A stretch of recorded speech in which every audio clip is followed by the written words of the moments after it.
Shalom. Selamat pagi para pendengar yang diberkati oleh Tuhan dimanapun Anda berada saat ini. Kita akan sama-sama mendengarkan firman Tuhan melalui audio renungan pagi pada tanggal 3 Juli 2026 dengan judul Pemikiran mengenai pola hidup dan doktrin bagian pertama. Sebelum kita melanjutkan bacaan renungan kita pada pagi hari ini, kembali saya mengajak semua para pendengar yang setia untuk berdoa bersama-sama. Bapa kami yang bersemayam di dalam takhta kerajaan sorga, terpujilah namamu ya Tuhan pada pagi hari ini. Sebelum kami melakukan aktivitas pelayanan dan pekerjaan kami rindu sejenak untuk merenungkan firman Tuhan. Terima kasih Tuhan Yesus, dengarlah segala doa dan permohonan kami Bapa, dan mau mengampuni segala dosa kami karena kami sudah berdoa hanya di dalam nama Tuhan Yesus, Juru Selamat kami. Amin. Ayat inti kita terambil di dalam Mazmur 25 ayat yang keempat, demikian firman Tuhan. Beritahukanlah jalan-jalanmu kepadaku ya Tuhan, tunjukkanlah itu kepadaku. Mari kita ikuti penjelasannya. Anda mungkin telah memperhatikan dalam bacaan kita selama beberapa bulan terakhir bahwa Ellen G. White mengambil peran yang lebih besar dari bidang praktek pola hidup Advent daripada dalam pembentukan doktrin. Dalam pembentukan doktrin, prosedurnya dimulai dari pendalaman Alkitab hingga terbentuknya konsensus umum. Pada saat itu, Ellen G. White terkadang menerima penglihatan yang menegaskan kembali konsensus yang telah dibuat dan membuat mereka yang masih memiliki keraguan untuk menerima kebenaran dari kesimpulan yang dibuat berdasarkan Alkitab. Dengan demikian, kita dapat menganggap keterlibatannya Nyonya White di dalam pembentukan doktrin lebih sebagai pemberi penegasan daripada penggagas.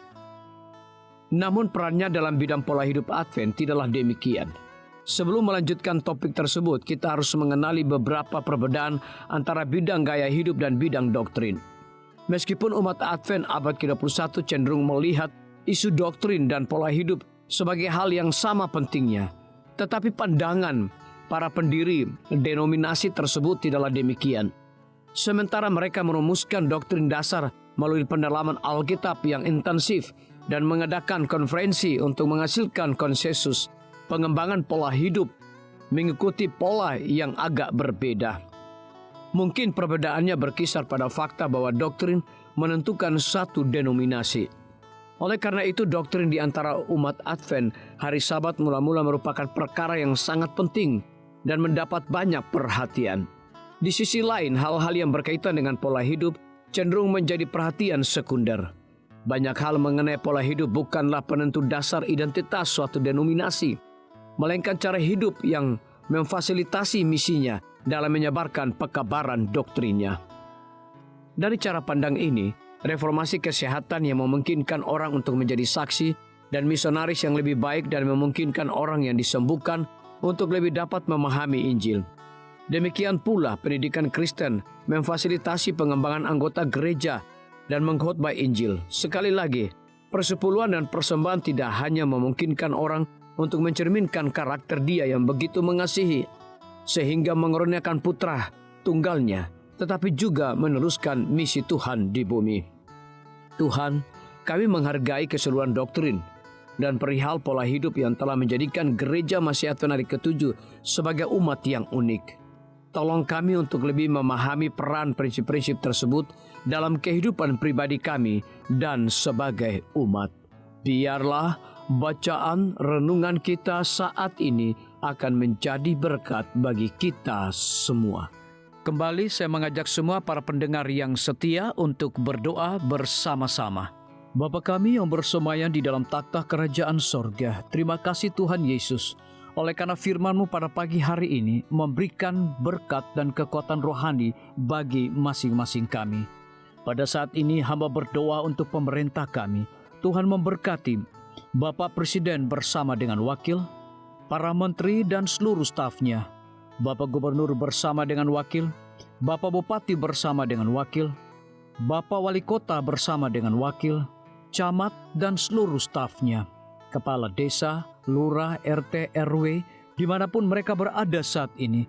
Kiranya Tuhan lindungi mereka, pelihara mereka, Curahkan hikmat dan pengetahuan sorga kepada masing-masing mereka, agar mereka dapat menjalankan roda pemerintahan boleh sesuai dengan amanah dan titah daripada Tuhan sendiri. Pada pagi hari ini kami juga berdoa untuk para tim medis.